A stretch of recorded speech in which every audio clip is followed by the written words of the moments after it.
Bonsoir Louis Boyard, Bonsoir. vous êtes député NUPES LFI du Val-de-Marne. Merci beaucoup d'être avec nous ce soir. Christophe Barbier et Anna Cabana sont à mes côtés pour vous interviewer. C'est votre première interview depuis l'accrochage avec Cyril Hanouna il y a une semaine, il y a 8 jours même, c'était jeudi dernier. Vous portez plainte contre lui pour insulte, il porte plainte pour diffamation. Pourquoi avoir attendu une semaine pour en parler ? Pourquoi cette pause ? Parce que déjà, j'avais de nombreuses autres choses à faire. Je suis rapporteur d'une loi sur un revenu étudiant, donc j'étais sur mon travail parlementaire. Et puis aussi parce que l'objectif, c'est pas de commenter cette séquence en boucle ou d'en faire un jeu. Je veux poser un sujet politique à travers ce qui s'est passé. Je veux poser un sujet politique au sujet de la concentration des médias. Donc c'était mon travail parlementaire et le travail de recherche sur ce sujet politique qui m'a occupé cette semaine. Il déclare qu'il regrette ses propos injurieux. L'histoire pourrait s'arrêter là.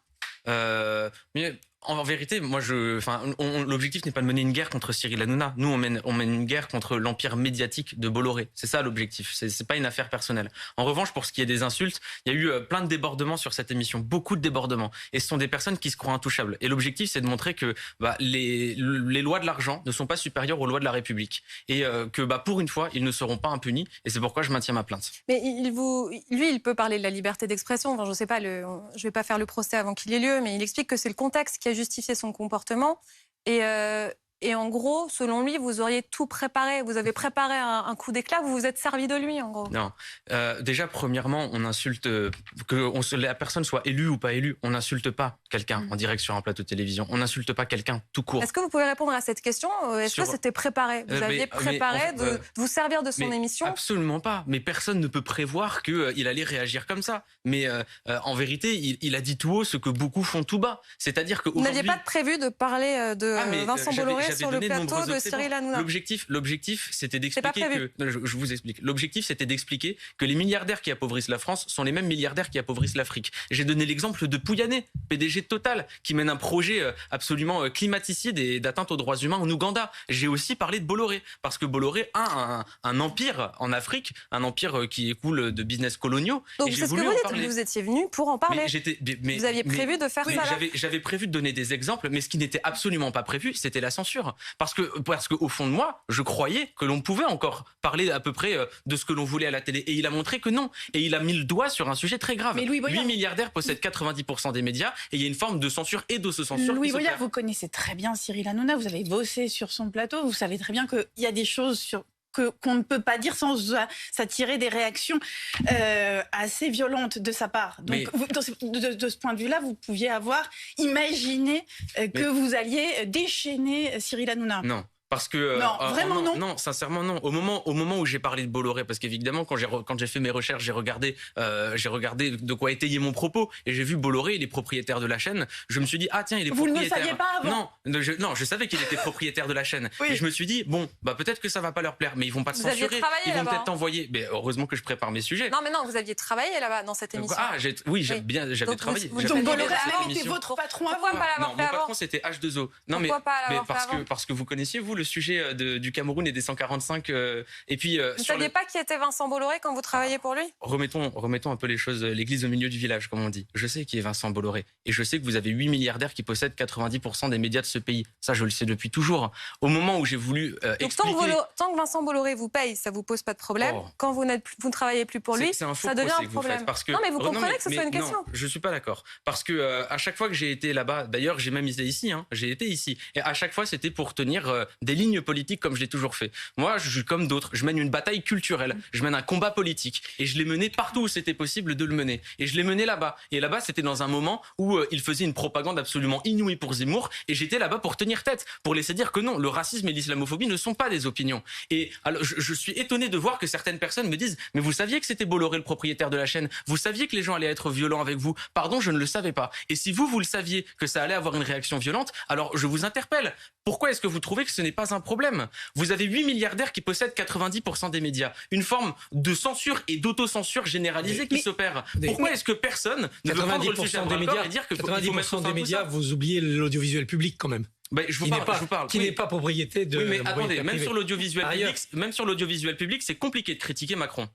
Par ailleurs, quand vous écoutez certaines radios, non, vous voyez que c'est pas compliqué. Sur l'audiovisuel public, c'est compliqué. On n'est pas là de parler de l'audiovisuel public. Par ailleurs, être propriétaire, c'est pas interdit. C'est pas parce qu'on est propriétaire qu'on fait de l'intervention éditoriale. Tout à fait. Mais vous avez raison. Il y a des actionnaires qui laissent libre et qui ont parfois d'ailleurs des médias très différents, des médias qui ont des lignes éditoriales très différentes. Bien sûr. En fait, on a aujourd'hui déjà Bolloré est un milliardaire qui est assez particulier parce que j'utilise ces mots. Il mène une guerre civilisationnelle selon lui. Et il utilise ses chaînes télé pour faire infuser une ligne politique. En revanche, vous avez juste pour terminer, vous avez raison sur quelque chose. C'est que si jamais des gens veulent posséder des chaînes, pas de problème. Le problème, c'est qu'un milliardaire possède une chaîne à lui tout seul. C'est pourquoi le 24 novembre, la France Insoumise va proposer une loi qui permet d'empêcher la concentration des médias. Autrement dit, ce sera impossible pour un milliardaire de posséder plus de 20% d'un média. Et comme ça, vous permettez le pluralisme. Vous comprenez bien qu'on peut relier votre coup d'éclat à cette proposition de loi qui arrive la semaine prochaine, jeudi prochain très exactement. Donc on peut imaginer que vous avez quand même réfléchi, anticipé, prémédité.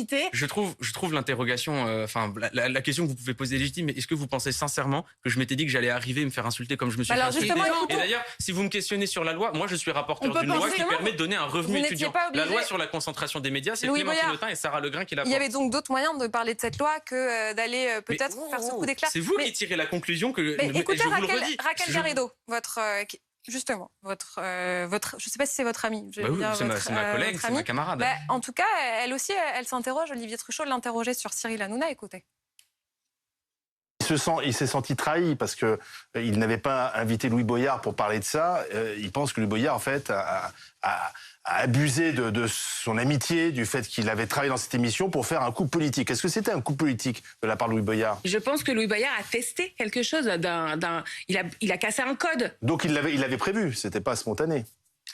Il me semble que oui, ça me paraît assez évident. Vous soutenez votre collègue dans ce qu'il a tenté? Comment dire, je trouve que c'était un exercice périlleux qui, au final, a provoqué une escalade dont il n'est pas le responsable. Il faudrait savoir, c'est la faute de Louis Boyard?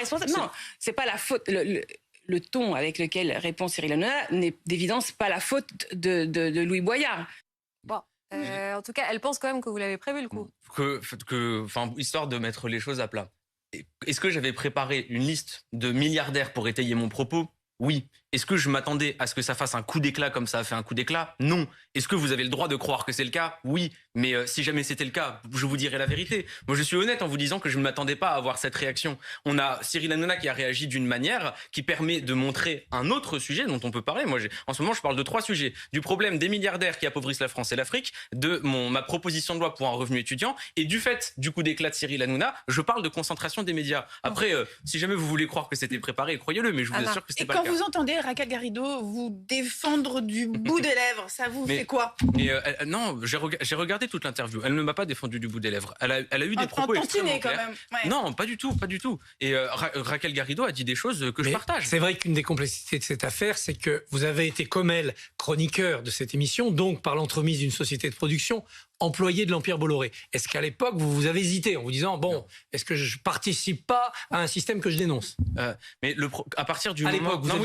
mais à partir du moment où vous avez 8 milliardaires qui possèdent 90% des médias, se pose la question de où avoir une expression publique. Après, je vais vous répondre sur votre question. Bien sûr que c'est pas des terrains qui sont faciles. Et pour moi, l'ADN de la gauche, c'est justement d'aller sur les terrains pas faciles, sur les ronds-points, sur les marchés, d'aller à la sortie des usines et aller tenir tête dans des endroits qui nous sont pas forcément favorables. C'est une bonne chose, c'est quelque chose qu'il faut faire. Ça s'appelle mener la bataille culturelle et c'est une bataille qu'a menée Raquel Garrido, que j'ai menée aussi et qu'on continue de mener à l'Assemblée nationale et ici aussi. Cyril Hanouna vous porte plainte contre vous pour diffamation. Il y a plusieurs de vos propos qui sont listés, notamment vous l'accusez de participer à la montée du racisme en France et vous dites aussi qu'il fait le jeu d'Éric Zemmour. Vous maintenez ces propos? Je maintiens ces propos. Ça se base sur quoi? Mais écoutez, 52, il a favorisé l'extrême droite. Il y a des études qui le montrent. 52% du temps, l'extrême droite était présente sur ces plateaux. Combien de fois des propos racistes? Vous étiez sur son plateau. Combien de fois des propos racistes et islamophobes ont été tenus sans que ce soit repris? On en est aujourd'hui réduit à devoir rappeler que le racisme et l'islamophobie ne sont pas des opinions politiques, mais des délits. Combien de fois est-ce qu'il a banalisé un Éric Zemmour et même une Marine Le Pen? Regardez le traitement de Bardella 2 jours avant. Oui, Cyril Hanouna participe à la banalisation de l'extrême droite. Et je terminerai en disant qu'il ne le fait pas innocemment. Bolloré le dit de lui-même, et d'ailleurs c'est le propriétaire de CNews. Bolloré mène une guerre idéologique avec les médias qu'il possède. Et quand Jean-Luc Mélenchon avait été écarté d'une émission de service public qui ne voulait que quelques candidats, c'est chez Cyril Hanouna qu'il avait trouvé une tribune. Mais parce que c'est exactement ce que je vous dis, c'est que partout où on peut aller mener la bataille donc il y a du culturelle, pluralisme. Il faut aller mener la bataille culturelle. Il y a du pluralisme. Mais il n'y a pas de pluralisme sur Touche pas à mon poste. Sur Touche pas à mon poste, regardez l'émission qu'ils ont fait pendant 2 heures avec uniquement des personnes qui étaient là en train d'appuyer Cyril Hanouna et de prier Bolloré. Pardon de vous dire que ce n'était pas un bel exemple de pluralisme. Et quand Cyril Hanouna dit qu'il vous a tout appris, est-ce qu'au fond vous êtes, vous êtes un enfant Hanouna, vous Cyril répondez Hanouna quoi? n'a jamais appris à faire des manifestations ou à mener des luttes sociales. Non, mais à faire de la télévision et à faire du buzz. Mais vous lui devez beaucoup peut-être. Vous vous dites que votre poste de député. Non, est-ce que vous vous dites que votre notoriété, peut-être le fait d'avoir été élu député, c'est en partie grâce à lui? Cyril Hanouna n'a pas voté pour moi. Si jamais j'ai gagné, vous savez, c'est grâce à quoi? C'est grâce à la NUPES. C'est grâce à l'Union de la gauche. Si je peux ajouter autre chose. On parle ici de loyauté. Moi, en tant que militant politique et en tant que député, ma seule loyauté, elle va vers les personnes qui ont voté pour moi, pour le peuple français et vers mes idées. Et je pense qu'il faut réaffirmer que quand on est journaliste ou quand on est présentateur, la seule loyauté doit aller à la loyauté et aux faits. C'est ce qu'impose l'infonction. Justement, et il a violé cette règle. Cette loyauté aux électeurs. Sur les réseaux sociaux, c'est intéressant. Énormément de gens condamnent Cyril Hanouna et ses propos, mais beaucoup de gens sur les réseaux sociaux disent Louis Boyard, il est tellement agaçant, fallait que ça lui arrive. En gros, quand on joue avec le feu, on se brûle. Est-ce que la stratégie de LFI, dont vous êtes l'un des membres les plus éminents, les plus actifs, les plus trublions, est la bonne? Parce que ça dresse une partie de l'opinion contre vous par votre attitude à l'Assemblée ou sur les médias. Les gens ont le droit de penser ce qu'ils veulent. Oui, mais est-ce que ça ne va pas se retourner contre vous? Est-ce que c'est pas contre-performant? Vous savez, par exemple, il y a eu, par exemple, je vais vous donner l'exemple d'un moment où je n'ai pas voulu serrer la main au Rassemblement national. Encore une fois, je ne m'attendais pas à ce que ça prenne les proportions que ça a pris. Mais ça a permis de redonner une idée. De dire que si jamais Jacques Chirac et Simone Veil s'étaient trouvés dans cette situation, même eux qui sont des personnalités de droite, auraient dit non, là on ne le fait pas. Et ça s'appelle mener des batailles culturelles. C'est notre rôle en tant que militant politique et en tant que député. La question qu'on a écrite, Hanouna fait-il monter le racisme en France? Vous maintenez vos propos. Vous avez écrit un livre avec Cyril Hanouna. D'ailleurs, j'avais renoté le titre. Ce que le monde dit, les Français, c'était aux éditions Fayard. Vous pensez quoi de cette affirmation? Moi, j'ai passé de très longues heures à discuter avec lui et j'ai trouvé en face de moi quelqu'un qui est profondément antiraciste. Mais profondément antiraciste. Et qui vit avec l'idée qu'en mettant face à face des gens en position extrêmement contraire, virulemment contraire, ça va les amener à s'engueuler, bien sûr. Ils cherchent le clash, évidemment, c'est le principe de ces émissions, mais à se connaître, à discuter, à se revoir peut-être. Et il est persuadé, c'est sans doute en partie utopique, que cette confrontation des contraires, c'est le début de la discussion. Et qu'en gros, mettre un raciste face à un antiraciste, ça va faire progresser le raciste dans la bonne direction. Donc j'ai vraiment trouvé quelqu'un qui était profondément engagé dans le combat contre le racisme et contre l'antisémitisme. Vous pourriez témoigner pour lui. Et certainement pas intéressé par le buzz et l'argent. Mais bien sûr que si. Pas. Le principe de l'émission est un principe de cash et de clash, parce que c'est l'audience qui fonctionne, parce qu'on est dans un système où il faut faire de l'audience. Mais ça, il n'en est pas responsable. Il est dans un système qui est l'un des principaux acteurs. Mais 52% l'extrême droite était invité. Les sujets qu'il met à l'ordre du jour sont toujours des sujets d'extrême droite. Je m'interroge. Pourquoi est-ce qu'on n'entend jamais parler de débat sur les super profits, sur l'augmentation des salaires, sur le rétablissement de l'ISF? Pourquoi est-ce qu'on parle jamais de social? Voilà, je m'interroge. Est-ce qu'on pourrait pas peut-être se demander qu'un présentateur qui fait partie du groupe où vous avez accessoirement CNews à côté, un présentateur qui a autant mis en valeur Éric Zemmour. C'est le présentateur, qui a donné. Il a fait monter l'extrême droite. C'est le présentateur qui a donné le plus et le plus vite la parole aux gilets jaunes. Donc c'est pas un présentateur d'extrême droite, c'est un présentateur qui est à l'affût de tout ce qui est mouvement populaire spontané et souvent virulent, des antispécistes aux gilets jaunes, et il est à l'affût de ça pour les faire monter. C'est vrai que c'est pour faire l'audience. Je suis pas d'accord. Vous savez pourquoi? Parce que vous savez ce que c'est qu'être antiraciste. Être antiraciste, c'est ne rien laisser passer quand un propos raciste ou islamophobe est tenu. Combien de fois sur Touche pas à mon poste des propos racistes et islamophobes ont été tenus et ont été on a dit, on les a laissés passer. Combien de fois? Voilà pourquoi est-ce que je dis qu'ils ont fait monter l'extrême droite. Attendez, vous l'accusez, Cyril Hanouna, des métros, le clash et le buzz, mais en fait, vous adorez ça aussi. D'ailleurs, vous êtes en la matière un champion aujourd'hui. Oh, je vous remercie, mais ce n'est pas mon objectif. Je crois. Non, mais vraiment, ça dépend.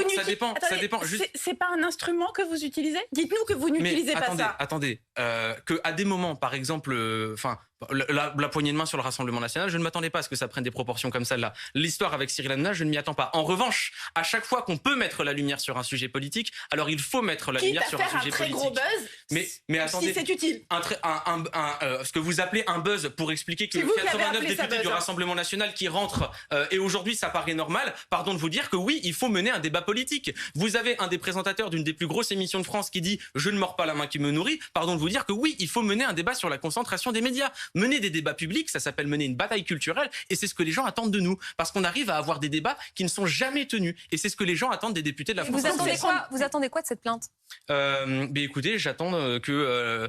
je vais éviter de commenter les décisions de justice. Il risque 1 an de prison, 15 000 € d'amende.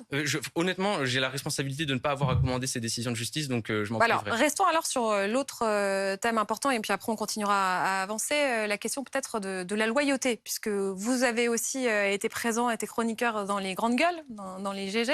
Écoutez cet extrait de leur émission. Louis Boyard, il se trouve qu'on le connaît très bien, puisque Louis a été une grande gueule, et on a quand même pu mesurer que Louis n'était pas l'homme le plus loyal du monde, puisqu'on va raconter les choses, hein, il devait faire la saison passée, hein, c'était l'année dernière, et on avait mis son nom dans le dossier de presse en septembre, comme on fait, voilà. Et puis le jour de la conférence de presse, où on annonçait les nouvelles grandes gueules, il nous appelle en disant je vais chez Hanouna, je vous plante les gars. Donc c'est vrai que... en termes de loyauté, c'est pas quand même le mieux placé. Bon, il vient sur le plateau de C8, il veut critiquer Bolloré, il ne l'a pas fait lorsqu'il était payé comme chroniqueur du même Cyril Hanouna. Donc là, il y a effectivement une façon de cracher dans la soupe qui est quand même pas terrible. Et ça n'excuse pas les insultes non plus. Mais c'est l'émission normalement d'Alain Marchal et d'Olivier Truchot. J'aurais bien aimé que vous ayez un dialogue. C'est une façon d'essayer de le faire. J'ai 2 choses à dire. Déjà, premièrement, c'est pas effectivement comme ça que ça s'est passé. C'était des négociations qui ont duré 1 semaine. Après, deuxièmement, moi, mon objectif, c'est d'aller faire de la politique auprès des jeunes. Touche pas à mon poste, c'était un très bon endroit pour le faire. Troisièmement, on devait parler de précarité étudiante. C'était pour ça que j'étais venu. Et là, aujourd'hui, on est en train de faire un sujet de copinage entre un journaliste qu'on connaît qui aurait dit ça à tel sujet. C'est pas ça qui intéresse les Français. Les Français, ils s'en fichent de nos petites vies, ils s'en fichent de nos petites personnalités. Ce qui les intéresse, c'est les combats politiques et les idées qu'on est capable de proposer. Donc voilà, c'est tout ce que j'ai à vous répondre sur le sujet. C'est tout, Anna et Christophe. Moi, je m'interroge pourquoi les jeunes regardent Cyril Hanouna et pourquoi ils ne regardaient pas le média, l'émission inventée par la France Insoumise. Mais vous avez, c'est ça qu'il faut que vous réfléchissiez. Mais parce qu'ils utilisent d'autres supports. Par exemple, sur Instagram, vous savez, on dit la jeunesse est dépolitisée. La jeunesse n'a jamais été aussi politisée. Elle est connectée via Instagram, elle est connectée via TikTok. Et là-bas, on fait aussi de la politique. On porte des idées, on essaye de convaincre. Et les jeunes sont très intéressés. C'est d'ailleurs pour ça qu'ils votent pour la NUPES en premier. Non, pour le RN aussi beaucoup. Oui, mais le premier vote, c'est la NUPES. Et de loin, et de très très loin. J'ajoute une info, l'ARCOM a mis en demeure C8 pour les propos tenus par Cyril Hanouna dans l'affaire Lola, qui demandait notamment une justice expéditive. Ça fait beaucoup d'incidents mis bout à bout. Oui, c'était pas le premier. Alors est-ce que l'ARCOM, dans les décisions que cette instance aura à prendre pour cette affaire, c'est un avertissement, va considérer qu'il y a une récidive?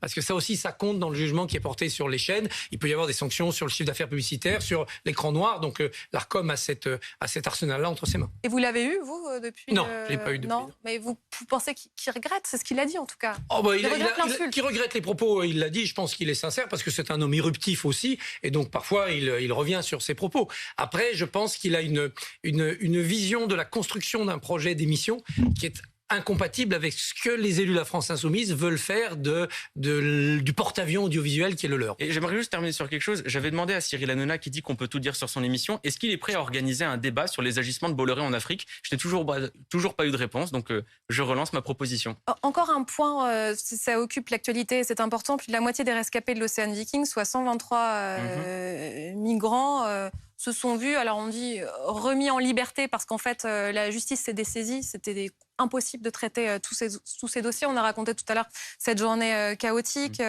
Ils sont donc libres de partir. Le Rassemblement national dit que c'est l'affaire Leonarda d'Emmanuel Macron.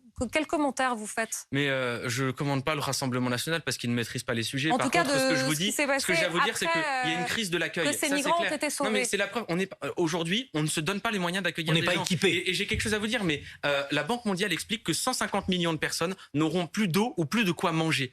Qu'est-ce qu'on va faire de ces gens? Il va falloir un moment qu'on se prépare à être en capacité d'accueillir des gens. Et je redis qu'on dit, ces gens ne veulent pas faire partie de la France. Mais vous avez des mineurs qui ne demandent qu'à aller à l'école. On leur dit, prouvez d'abord que vous êtes mineur. 2 à 3 ans de procédure en justice. À la fin, ils sont majeurs, ils peuvent pas aller à l'école. On dit à ces gens, vous devez travailler. On leur interdit de travailler. Et on leur dit, si vous voulez les papiers, alors vous devez avoir 30 fiches de paye en 5 ans. Mais on leur interdit de travailler. On a une crise de l'accueil parce que la loi est mal faite et parce qu'elle ne se donne pas les moyens. Et c'est ça qui crée les problèmes. La France va donner des titres de séjour à des immigrés en conditions irrégulières, mais qui travaillent. Ça va dans le bon sens.